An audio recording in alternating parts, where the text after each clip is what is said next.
Bagaimana dengan kesehatan kalian? Aman? Kali ini saya akan mengisahkan sebuah film yang dibintangi oleh George Clooney, seorang pembunuh bayaran dengan skill merakit senjata yang nyaris sempurna, di mana dia yang ingin pensiun dari pekerjaannya malah diincar oleh rekan-rekan seprofesinya. Oke Jess, tidak usah berpanjang kata, siapkan cemilan, udut dan kopi, sambungkan wifi-mu, mari kita saksikan alur film The American.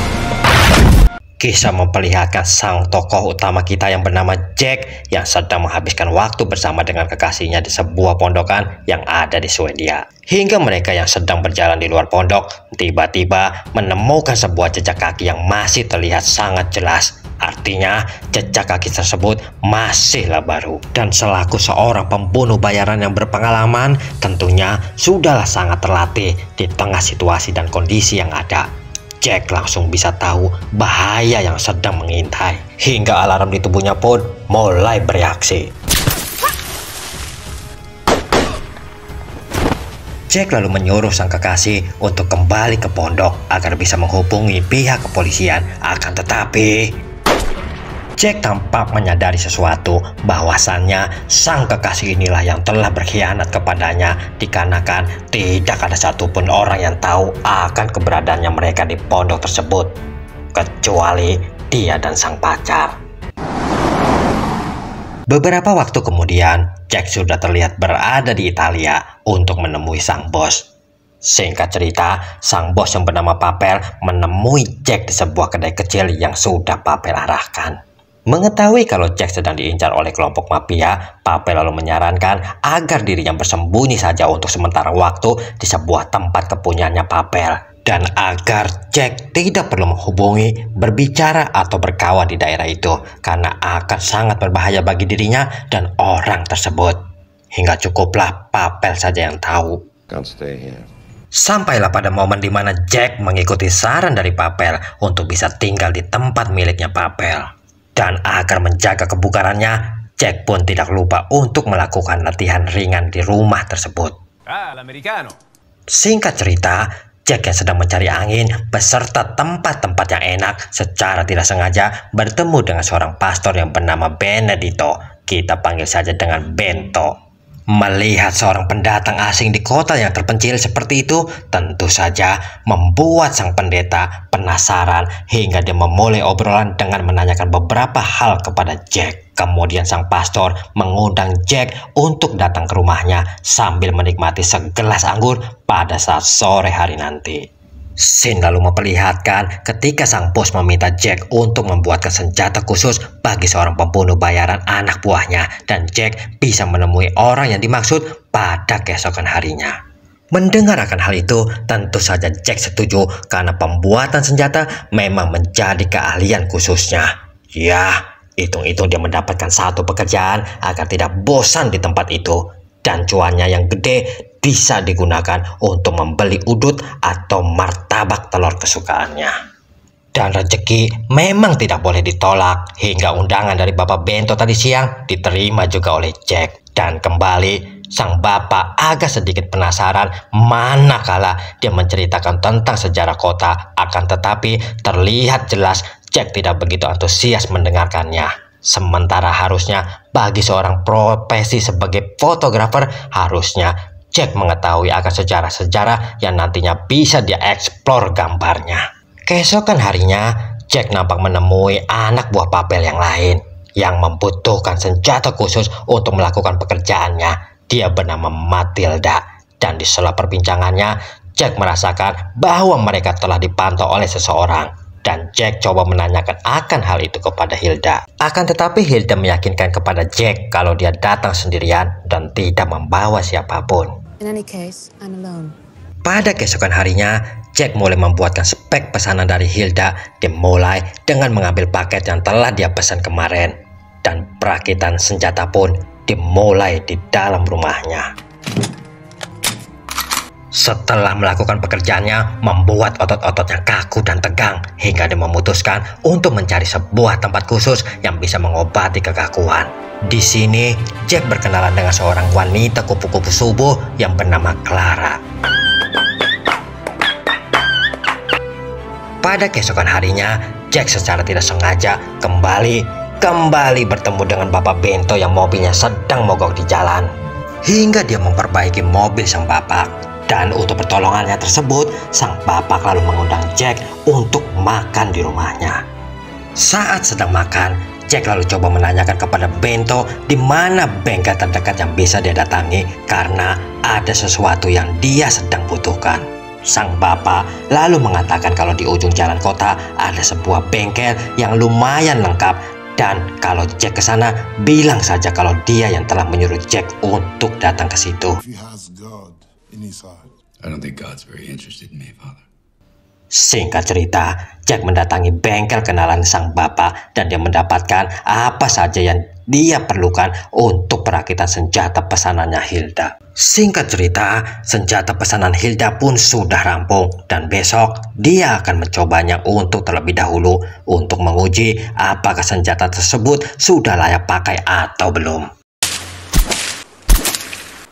Malam harinya, Jack kembali ke tempat kerjanya Clara. Akan tetapi, Clara tidak ada pada malam ini hingga Jack bergegas pergi dari tempat tersebut dan memilih ngopi santai saja di sebuah kafe. Barangkali adrenalinnya yang sedang tinggi bisa turun dengan kopi panas. Saat sedang ngopi, Jack kembali bisa merasakan kehadiran seseorang yang nampak sedang memantau dirinya. Hingga Jack sadar kalau ia harus lebih berhati-hati lagi dan waspada manakala ada sebuah penyerangan mendadak terhadap dirinya. Keesokan harinya, Jack bertemu dengan Hilda untuk menyerahkan pesanannya. Dan sebelum salah terima dilakukan, Hilda pun meminta untuk dilakukan uji coba terlebih dahulu.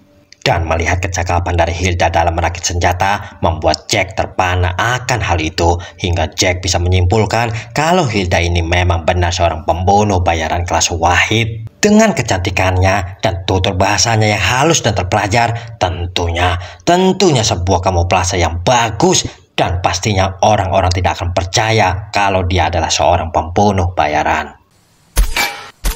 Setelah pengujian, Hilda nampak sangat puas melihat kecepatan, akurasi, hingga peredam suaranya yang nyaris sempurna. Dia sendiri tidak bisa mengetahui dari mana asal suara tembakan. Hanya saja dia meminta kepada Jack agar teleskopnya sedikit bisa diperbaiki. Sesampainya Jack di rumah, dia segera memperbaiki teleskopnya sesuai dengan keinginannya Hilda. Keesokan harinya, ketika Jack sedang berada di kafe, tampak Clara yang datang dan menghampirinya dengan seorang kawannya. Clara yang tahu kalau Jack kemarin malam sudah mencarinya, mengundang Jack untuk bisa datang ke apartemennya untuk minum susu hangat. Malam harinya, saat Jack ingin pergi ke apartemennya Clara, dia menyadari akan adanya seseorang yang membuatnya sangat kesal. Hingga saat ini juga Jack berniat ingin menghabisi si pria tersebut. Naas bagi si pengendara Vespa, dia harus tumbang tanpa tahu apa kesalahannya. Dan dengan Vespa yang ada, Jack lalu bergegas saja mengikuti si pria tersebut hingga Jack melesatkan timah panas ke mobil yang dikendarai si pria dan tamat. Endingnya sangat loh. Oh God, please no, no. Pada akhirnya si pria tersebut tewas di tempat. Dengan santainya dan seolah-olah tidak terjadi sesuatu, Jack langsung saja OTW ke apartemennya Clara. Ya, seperti yang sudah bisa ditebak jalan cerita selanjutnya. Keesokan harinya, saat Jack sedang jogging, dia bertemu kembali dengan Bapak Bento yang telah bercerita bahwa di sekitaran tempat mereka saat ini, tadi malam ada beberapa kejadian-kejadian yang telah menghebohkan. Dan sang bapak yang sudah bisa menduga kalau semuanya itu ada keterkaitannya dengan si Jack, berusaha untuk menasehati si Jack dan mengajak dirinya kembali ke jalan yang benar, jalan yang Tuhan ridhoi, dan tidak melakukan pembunuhan kembali. Malam harinya, terlihat Jack yang sedang memantau pergerakan Clara karena dia mencurigai kalau Clara bisa saja bertindak sebagai mata-mata atau pengkhianat yang telah membocorkan keberadaan dirinya, sama seperti sang pacar yang terpaksa Jack eksekusi karena dirinya hampir mati di tangan pembunuh bayaran. Tentunya kecurigaan Jack ini sangat beralasan, manakala kemarin saat dia berkunjung ke apartemennya Clara, dia telah menemukan sepucuk surat, sepucuk senjata api di tasnya Clara. Keesokan harinya, Jack mengajak Clara untuk piknik di tempat yang sepi, dan dia sudah berniat andailah benar Clara ini seorang mata-mata, maka dia tidak perlu susah-susah lagi untuk mengurus jasadnya Clara. Makanya dia mencari sebuah tempat yang sepi yang jauh dari jalan utama. I think it's good to stay close to the road. Hingga terungkaplah fakta bahwasannya Clara ini membawa senjata karena profesinya sebagai sang kupu-kupu yang kadang harus berhadapan dengan mara bahaya. Ditambah lagi, 2 orang rekan seprofesinya sudah ditemukan tewas akibat dari para pelanggannya yang psikopat. Hingga penjelasan dari Clara membuat Jack percaya. Dan tentunya bagi seorang Jack pastinya sudah tahu mana omon-omon palsu, mana omon-omon yang benar.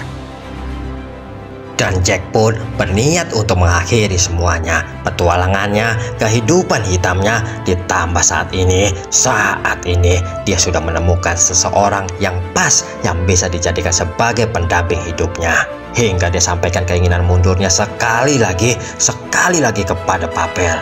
Dan mendengar akan hal itu, Papel sudah tidak bisa menyurutkan lagi langkahnya Jack untuk bisa pensiun. Oke, Jack. Keesokan harinya, Jack kembali mengadakan pertemuan dengan Hilda untuk menyerahkan senjata pesanan yang sudah dia perbaiki. Hilda pun lalu mengambil pesanannya dan menyerahkan segepok uang sebagai maharnya. Final payment. Singkat cerita, acara festival tahunan di kota itu pun digelar dan terlihat kemeriahan yang tampak pada acara tersebut. Di tengah kemeriahan tersebut, tampak Jack beserta Clara yang terlihat semakin mesra. Tidak jauh dari tempat itu, terlihat Hilda yang nampak menyiapkan senjata yang baru saja dipesannya. Dan juga Papel yang juga sudah berada di tempat tersebut. Hingga fakta baru saja terungkap bahwasannya Papel telah menyuruh Hilda untuk bisa menghabisi Jack.